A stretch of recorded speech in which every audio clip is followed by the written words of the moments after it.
नमस्कार. मी ज्ञानेश्वर चिकणे. आज आहे 27 डिसेंबर 2024. तर 27 डिसेंबर म्हणजे आपल्या वर्षाचे आता फक्त 3-4 दिवस उरलेले आहेत आणि असे एकंदरीत पाहितलं आपण तर शेतकरी मित्रांनो, या वर्षाचे माझे सर्वचे सर्व अंदाज अचूक उतरलेले आहेत. तुम्ही अंदाज चेक करू शकता किंवा त्या अंदाजा कुठला चुकलेला जर असेल तर तुम्ही त्या कमेंटमध्ये सांगू शकता की तो अंदाज चुकलेला आहे म्हणून. मी त्या अंदाजाला त्या अंदाज पाहून मी तुम्हाला उत्तर देईल की चुकलेला आहे किंवा नाही म्हणून.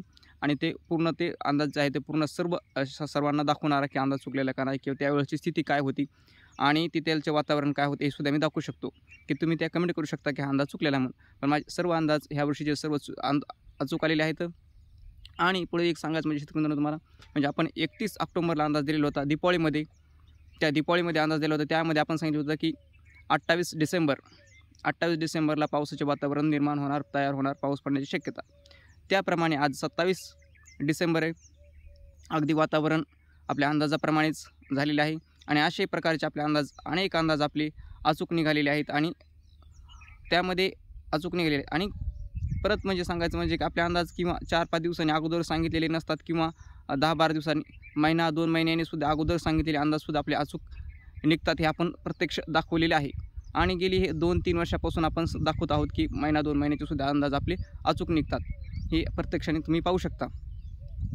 तर आज 27 डिसेंबर. तर आज पावसामध्ये कोणत्या भागामध्ये पाऊस कमी अधिक पडण्याची शक्यता तुम्ही पाहत असाल की मागे हरभरा पीक आहे. तर हरभऱ्याला हे पाण्याची अत्यंत भीती असते, कारण त्या हरभऱ्याला जास्त पाणी जमत नाही.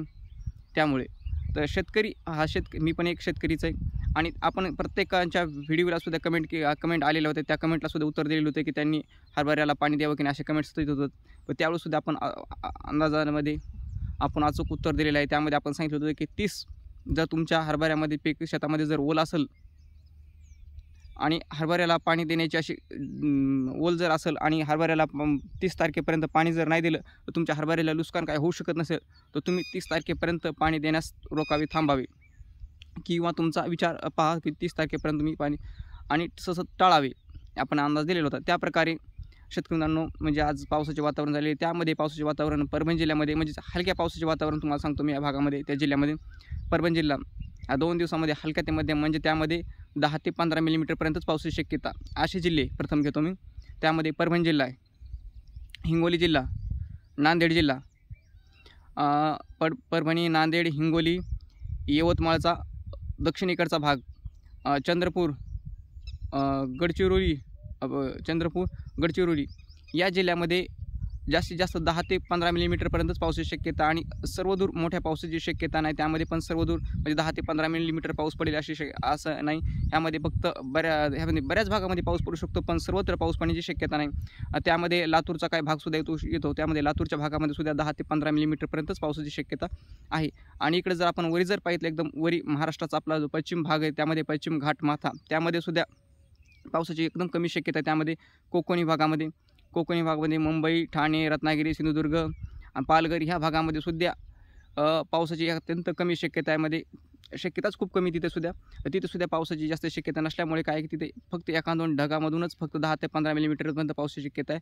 असे जास्त स्वरूपामध्ये पावसाची शक्यता आहे. तिथे तर सर्वात कमी पावसाची शक्यता आहे म्हणजे रत्नागिरी, सिंधुदुर्ग, रायगड या जिल्ह्यामध्ये आणि पालघर या जिल्ह्यामध्ये, मुंबई, ठाणे आणि कोकणापासून जे पूर्वेकडचा भाग आहे, घाटमाथ्यापासून पूर्वेकडचा भाग, त्या भागामध्ये मात्र जास्त पावसाची शक्यता आहे. त्यामध्ये पुणे जिल्ह्यामध्ये जास्त पावसाची शक्यता आहे. पुणे जिल्ह्यामध्ये 20 ते 25 मिलीमीटरपर्यंत काही ठिकाणी पाऊस पडण्याची शक्यता आहे. पुणे, सांगली, सातारा, कोल्हापूर या जिल्ह्यामध्ये सुद्धा पाऊस पडण्याची शक्यता आहे. त्यामध्ये सोलापूर जिल्ह्यामध्ये सुद्धा पाऊस पडण्याची शक्यता आहे. धाराशिव जिल्ह्यामध्ये, धाराशिवचा पश्चिम भाग आहे, त्यामध्ये बार्शी, कुरुडवाडी इथे सुद्धा पावसाची चांगली शक्यता आहे. तुळजापूर इथे सुद्धा पावसाची शक्यता आहे चांगल्या प्रकारे, हलका ते मध्यम 10 ते 15 मिलीमीटरपर्यंत पावसाची शक्यता.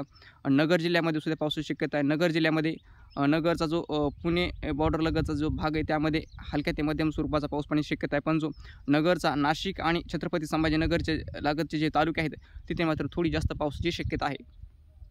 आता छत्रपती संभाजीनगर जिल्ह्यामध्ये सुद्धा पावसाची शक्यता आहे. छत्रपती संभाजीनगर जिल्ह्यामध्ये थोडी जास्त पावसाची शक्यता आहे. त्यामध्ये 25 मिलीमीटरपर्यंत पावसाची शक्यता आहे.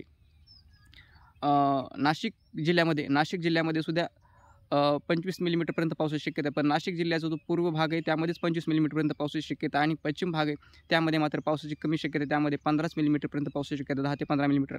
पण तो पण पाऊस सर्वदूर पाऊस नसेल. आणि छत्रपती संभाजीनगर आणि नगर जिल्हा या बॉर्डरलगतचे भाग आहे त्यामध्ये बऱ्याच ठिकाणी पावसाची शक्यता आहे. तसेच आपण जर आता खाली जर आलो तर त्यामध्येच आपण छत्रपती संभाजीनगर जिल्ह्याचा लगत भाग तो मध्ये जालना जिल्हा. जालना जिल्ह्यामध्ये सुद्धा बऱ्याच ठिकाणी पावसाची शक्यता ह्या 2 दिवसामध्ये. त्यामध्ये सुद्धा 10 ते 15 मिलीमीटर किंवा काही ठिकाणी 20 ते 25 मिलीमीटरपर्यंत पावसाची शक्यता आहे. पण हा पण पाऊस सर्व दूर नसेल, म्हणजेच बऱ्याच ठिकाणी असेल पण सर्व दूर नसेल व सर्व श्याम नसेल. काय काय भागामध्ये फक्त पेंडवणीच पाऊस पडण्याची शक्यता, तर काही भागामध्ये एखाद्या ठिकाणी पेंडवणी, तर एखाद-2 ठिकाणी थोड्याफार जास्त स्वरूपामध्ये पावसाची शक्यता. तसेच जळगाव जिल्ह्यामध्ये सुद्धा पावसाची शक्यता आहे.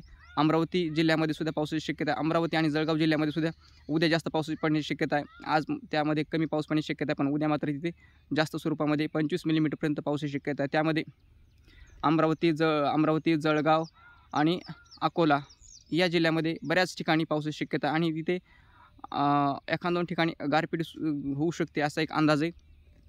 तसेच बुलढाणा जिल्हा इथे सुद्धा पावसाची शक्यता आहे. आणि आपण जर नाशिक जिल्ह्याचा जो वरचा भाग आहे धुळे, नंदुरबार या जिल्ह्यामध्ये मात्र पावसाची शक्यता आहे. तिथे खूप कमी प्रमाणामध्ये, म्हणजे तिथं 10 ते 20% पावसाची शक्यता आहे तिथे. पण एखाद-2 ठिकाणीच फक्त पावसाची शक्यता आहे, जास्त स्वरूपामध्ये पावसाची शक्यता नाही. आणि इकडे आपण जर खाली जर पाहिलं आपण तर अमरावती आणि वर्धा जिल्ह्यामध्ये सुद्धा हलक्या स्वरूपाच्या पावसाची शक्यता आहे. पण उद्या मात्र वर्धा जिल्ह्यामध्ये पावसाचे प्रमाण वाढण्याची शक्यता आहे. वर्धा, अमरावती या जिल्ह्यामध्ये 20 ते 25 मिलीमीटरपर्यंत पावसाची शक्यता आहे. तसेच आता नागपूर, भंडारा, गोंदिया, चंद्रपूर या जिल्ह्यामध्ये सुद्धा उद्या मात्र तिथे जास्त स्वरूपामध्ये पाऊस पडण्याची शक्यता आहे. तिथे 20 ते 25 मिलीमीटरपर्यंत पावसाची शक्यता आहे. पण तो पण पाऊस कमी जास्त पडण्याची शक्यता आहे, सर्व श्याम पडण्याची शक्यता नाही. हा पाऊस झाला आपला अंदाज. तर आपला अंदाज कसा वाटला, हा अंदाज माऊली चिकणे हवामान अंदाज या यूट्यूब चॅनलला तुम्ही सबस्क्राईब करायला विसरू नका. धन्यवाद.